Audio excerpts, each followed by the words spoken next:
Good morning, class 9th students. Let us talk about the first chapter of economics, which is the story of village Palampur.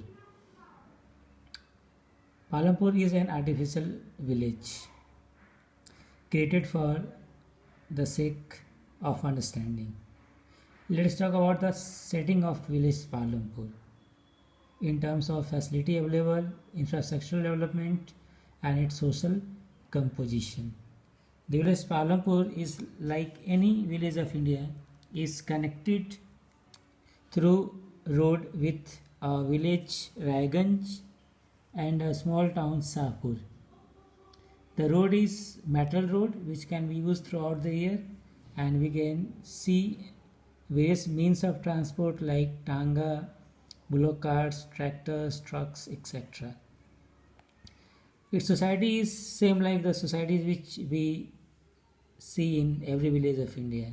Like you will find out different class compositions are there: high class, low class, poor people, SCs, Dalits, or SC we can refer it as Dalits also, and landless laborers and many more. Like villages, Palampur follow the same pattern.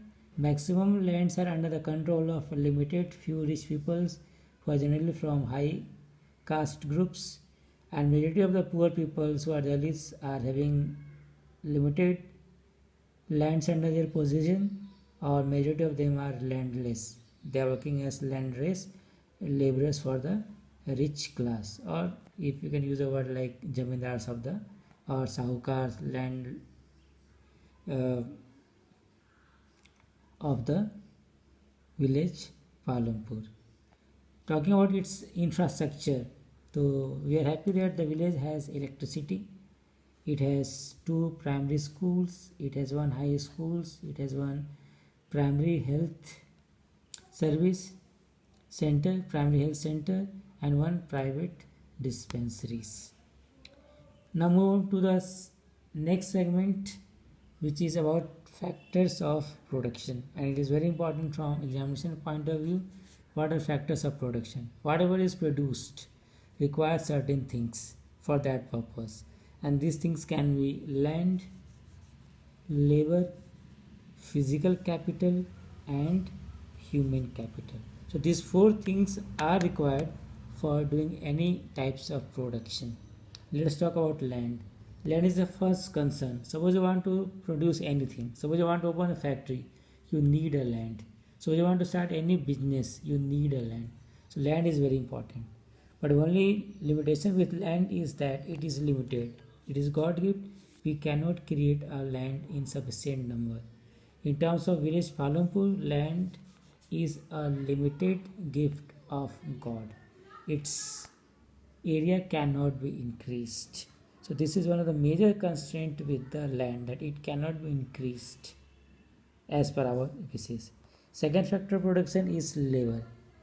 It can be skilled labor, it can be semi-skilled, or it can be uneducated, illiterate labor. So depending on the work, you'll find out different categories of labors, and it only they are given salaries as per their skill. Then third one is physical capital, means the things which are required for production. It can be divided into two categories: fixed capital and working capital. Fixed capitals are those capitals like tools or machines which are used, which once invested can be used for a longer duration of time. Working capital are those capitals like raw materials or money in hand which can be used in multi-purpose, especially with reference to our agriculture. Then fourth one is, which is very important one, is human capital. It is most important because it is the human which will utilize all the three factors of production for making any product. So because of his skill, his knowledge, his risk-taking capacity, human capital nowadays are earning a lot, and they are really instrumental in the factors of production. So this is for the today's video. Thank you very much.